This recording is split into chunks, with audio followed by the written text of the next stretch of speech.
À cette visite de terrain du Premier ministre, Dr Bernard Goumou, qui vient de boucler l'étape de Bokeh-Mamadouri. Oui, effectivement, l'étape de la Basse-Guinée. Et tout de suite... De Bokeh, de la région de Bokeh. De la région de Bokeh, pardon. Bon, en quelque sorte. Il faut rappeler... Non, mais il y a Kindia qui reste.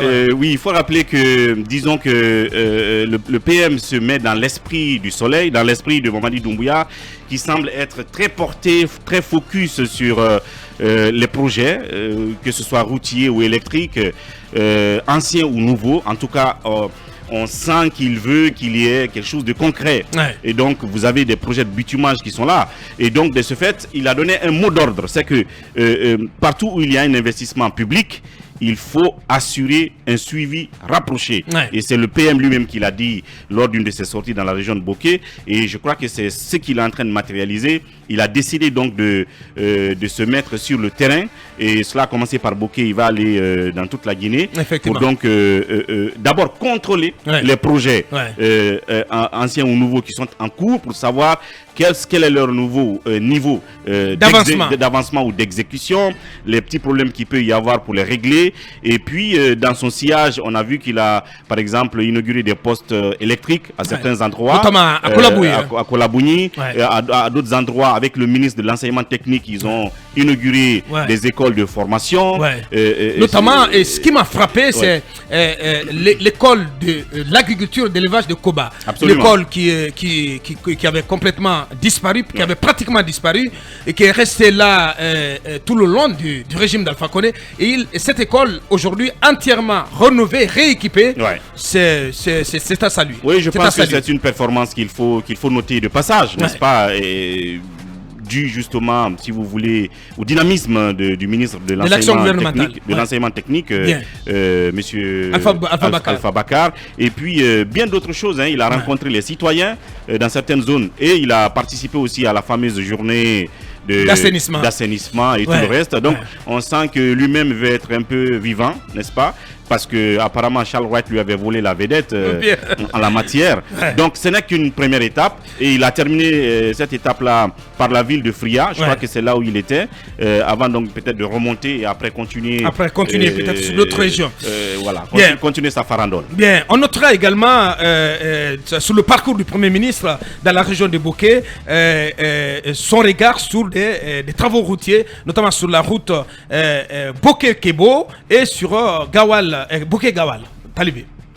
Oui, c'est la route Bokeh-Gawal. C'est une route dans un état absolument d'une profonde dégradation. La fois dernière, j'interpellais Akumba par rapport à un constat que des voyageurs m'ont rapporté de l'état de cette route. Donc si on s'achemine vers la construction de cette route, pour ne pas parler de reconstruction. La construction, parce que je sais pas, à ce que je sache, il n'y avait pas de bitume sur cette route. Donc c'est une idée à saluer, parce que vous savez qu'il y a des routes souvent qui sont des routes dites pratiquement régionales.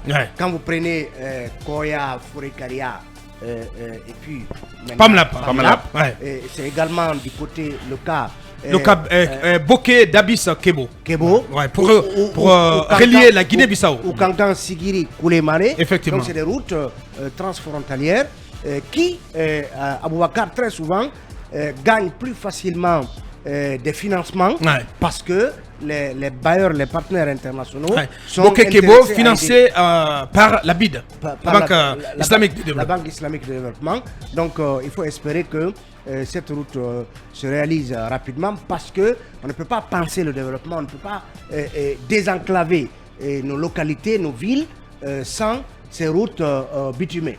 Donc c'est un effort qu'il va falloir encourager pour que très rapidement ces travaux soient lancés et qu'ils évoluent pour désenclaver donc Conakry, je veux dire, Bokeh, donc Gebo et voilà. Et finalement, Bissau. La Guinée-Bissau. Bien, bien.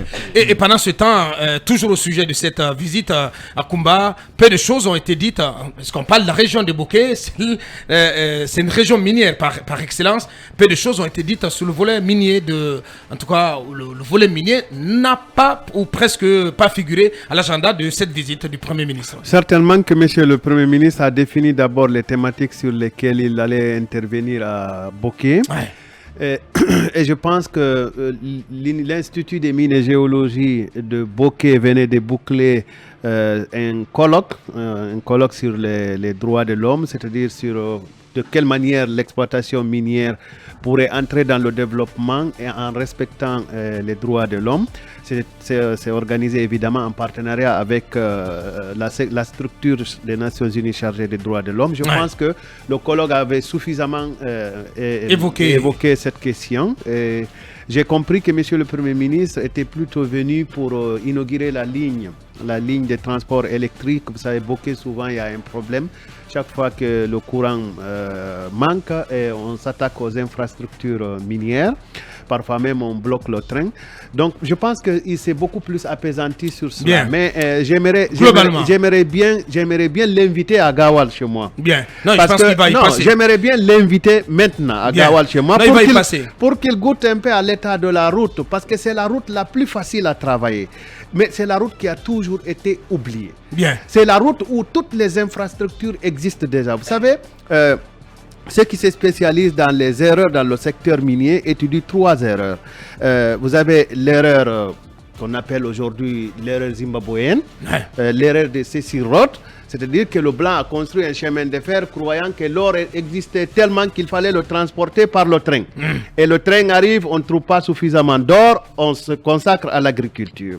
Alors, il y a également l'erreur de Gawal Bokeh, parce que cette route avait été réalisée dans le cadre de l'exploitation du calcaire à Mali, Yemberen, et arrivé à Gawal avec toutes les infrastructures conçu de manière à supporter les gros porteurs, on se rend compte que le jugement, ce qui est dit comme étant jugement de calcaire, n'était pas si important pour que l'investissement soit rentable. Mais ces erreurs-là sont souvent étudiées et la route Bokeh-Gawal est la plus... Je sais qu'elle préoccupe le ministre Ousmane Gawal qui est en train, sauf erreur de ma part, de procéder à des reprofilages sur certains points critiques. Mais cette route, je serais surpris qu'elle soit une priorité pour le gouvernement. Bien. Elle n'a toujours pas du tout été une priorité pour le gouvernement précédent. Merci à Kumba. On espère que ça va changer. Globalement, peut-on dire que au visa de ce qu'on a pu apprendre de cette tournée de cette première sortie du Premier ministre, que c'est un gouvernement qui est dans l'action, un gouvernement qui bouge? Oui, c'est un gouvernement qui est dans l'action. On l'a déjà dit, c'est un peu la méthode de fast track, comme j'ai eu à le dire, et ce genre de tournée permet de restaurer un peu la confiance des citoyens dans les actions publiques. Parce que je crois le Premier ministre, j'ai lu sur Guinée News, devait visiter Bokeh, abrite 37 infrastructures. Il y a eu même la visite de ce sanctuaire marial de Bofa, dont le chantier est en souffrance depuis 11 ans. Et il a sommé l'entrepreneur de finir les travaux. Donc je crois que ce gouvernement du CNRD montre en quelque sorte qu'il est préoccupé par rapport à ce qui se passe. Maintenant, on peut dire que tout n'est pas rose, mais il faut aller contrôler. Parce que d'habitude, on a vu ici des contrats signés. On vous dit par exemple qu'on doit bitumer Koza. Comment dirais-je? Koza Taneri par exemple. Mais signé, on sort l'argent, il n'y a pas de route. Tu retrouves ça dans un journal au ministère des TP. Il y a des archives là-bas. Effectivement. Donc vraiment, il faut les encourager. Dans cette voie. Voilà. Bien. Oui, l'icône ne me dira pas le contraire. Non, Bakar. Mais si, quand même. D'accord. Si, quand même. Ce qui se passe. Quand même. Oui, quand même. Ce qui se passe. Je me dis que c'est une pression pour le futur dirigeant de ce pays, le futur président. Tout à fait, on l'a dit hier. Oui, effectivement. Voilà, nous avons des putschistes qui sont en train de mettre la barre très haut en termes de réalisation. En termes d'infrastructure. Donc, ça veut dire que ceux qui viendront doivent faire mieux que ça. Je crois que c'est un pas de posé. Mais je m'attendais à un autre compte rendu que le PM n'a pas fait. Pour aller à Boké, il faut passer de Kabylie à Dubreka, kilomètre 5. Mais c'est une route aujourd'hui. Tu fais bien de parler de ce bout de tronçon de l'enfer. Voilà. Est-ce que le PM est parti? J'ai l'impression que tout le monde l'oublie. Tout le monde l'abandonne. Chaque année, et même à l'avènement du CNRD là, il y a eu des travaux d'entretien sur ce tronçon-là.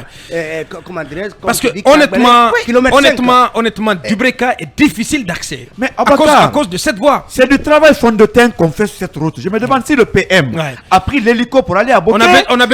On a besoin d'une autoroute pour entre Kabylie et Dubreka. C'est bien faisable. Vous parlez de Boké. Pour aller à Boké, vous passez par Kabylie, Dubreka. Mais vous pouvez y passer plus de 2 h 3 h du temps. Le PM non, pas 2 heures quand même. Abakar, bien sûr. Le PM a fait le constat par rapport à cela. Qu'est-ce qui est prévu? Mais toujours en parlant de Boké, c'est une zone économique spéciale. Plus de 30 sociétés minières. Les populations vivent dans la pauvreté. Aujourd'hui, l'agriculture est menacée. Il n'y a plus de terre pour les habitants. Il n'y a pas de route dans la ville. Mais qu'est-ce qui est fait pour donner l'image qu'il faut à Boké? Les premiers chantiers de la fête de l'indépendance à Boké, mais il y a eu l'investissement, mais pas de réalisation. Est-ce que le PM a pris cela en compte? Qui a bouffé l'argent? Quel entrepreneur a pris tel franc? Qu'est-ce qui est réalisé? On a besoin que tout cela se passe en termes de compte rendu pour pouvoir réaliser ce qu'il faut pour les gens de Boké qui ne méritent pas la vie qu'ils sont en train de mener. Merci Lincoln. Oui, Mamadou, pour en terminer. Très rapidement. Je ne sais pas si Akoumba l'a effleuré tout à l'heure, peut-être que je n'étais pas assez concentré. Vous avez évoqué la question du secteur minier. Est-ce qu'il s'est penché là-dessus? Je crois avoir vu hier quelque part sur la toile une rencontre qu'il a eue avec les Chinois. Maintenant, je ne sais pas c'est quelle société exactement dans la région, si c'est la SMB ou qui, mais j'ai vu des images qui circulent où il était en concertation avec les Chinois, mais on va en savoir davantage et bien entendu. Et pourquoi pas? Voilà la précision qui nous est rapportée par un cadre de l'administration, la route Boké-Kébo, plutôt financée par la Banque africaine de développement.